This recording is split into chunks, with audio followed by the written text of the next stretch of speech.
বিধানসভা সচিবালয়ে বিরোধী জোটের বৈঠকে উপস্থিত লুরিন মনোরঞ্জন দেবব্রত। গৌরবের ডাকা বৈঠকে হাজির প্রদ্যুৎ রাকিবুল। সবাইকে তাক লাগিয়ে দিয়ে বৈঠকে হাজির অখিল।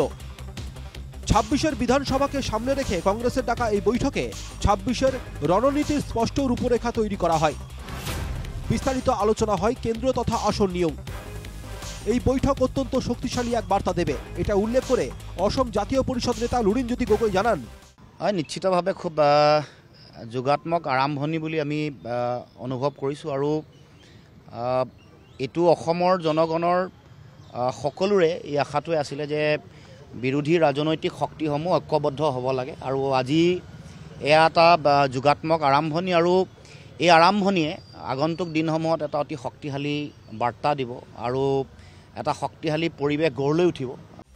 এদিকে বিরোধীদের বাদ দিয়ে নিজের ঘরের দিকে ফিরে তাকান মুখ্যমন্ত্রী হিমন্ত বিশ্ব শর্মাকে এই পরামর্শ দেওয়ার পাশাপাশি কাছের ঘরে থেকে অন্যের ঘরে ঢিল না ছোড়ার আহ্বান জানিয়েছেন বর্ষিয়ান সিপিআইএম নেতা বিধায়ক মনোরঞ্জন তালুকদার।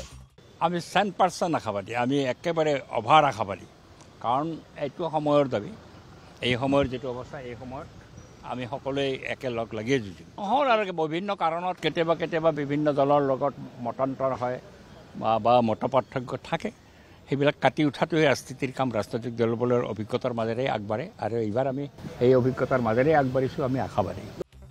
আবার মুখ্যমন্ত্রীর যা ইচ্ছে বলতে থাকুন তিনি, তার কথাই গুরুত্ব দিয়ে কোনো লাভ নেই। আমাদের ফোকাসড থাকতে হবে, ভুলের পুনরাবৃত্তি করলে চলবে না বলেই মনে করছেন বিধানসভার বিরোধী দলনেতা দেবব্রত শইকীয়া। নিশ্চিতভাৱে নিৰ্বাচনী কেন্দ্ৰিক এটা বাতাবৰণ সৃষ্টিৰ বাবে এই পৰিৱেশ যোৱা সময়ছোৱাত আমাৰ নতুন সভাপতি হোৱাৰ পিছত বিভিন্ন দলৰ ফালৰ পৰা আমাৰ প্ৰতি এক আক্ৰমণ চলিছিল যে কংগ্ৰেছে দাদাগিৰি কৰে, কংগ্ৰেছে একো কথা পাতিব নিবিচাৰে। মই ভাবোঁ সেই কথাখিনিৰ আজি অৱসান ঘটিব। আমি আজি ইয়াতে মিলিত হ'ম নিৰ্বাচনৰ প্ৰাক মুহূৰ্তত আৰু আগন্তুক সময়ত সঘনাই মিলিত হৈ এটা ভাল পৰিৱেশ সৃষ্টিৰ বাবে কংগ্ৰেছ দলৰ ফালৰ পৰা চেষ্টা থাকিব। এদিকে আবার নিজে থেকে এগিয়ে এসে বিরোধী দলকে আমন্ত্রণ জানানো কংগ্রেসকে তাদের এই সিদ্ধান্তের জন্য অভিনন্দন জানিয়েছেন রাজ্যসভা সাংসদ অজিত কুমার ভূঁইয়া। কংগ্রেসে সভাপতি গৌৰৱ গগৈয়ে বোধ কৰোঁ জিতেন্দ্ৰ সিং ডাঙৰীয়া থাকিব পাৰে অবজাৰ্ভাৰ, তেখেতৰ উপস্থিতিত বিৰোধী দলক এনেধৰণে নিমন্ত্ৰণ জনোৱাত আমি খুব ভাল পাইছোঁ, আমি সুখী হৈছোঁ আৰু বিৰোধী ঐক্যই ঠন ধৰি উঠিব বুলি আশা কৰিছোঁ। উল্লেখ্য, অত্যন্ত গুরুত্বপূর্ণ এই বৈঠকে উপস্থিত ছিলেন কংগ্রেসের দুই সাংসদ প্রদ্যুৎ বরদলৈ এবং রাকিবুল হোসেন, ছিলেন এআইসিসির প্রতিনিধি জিতেন্দ্র সিংহ।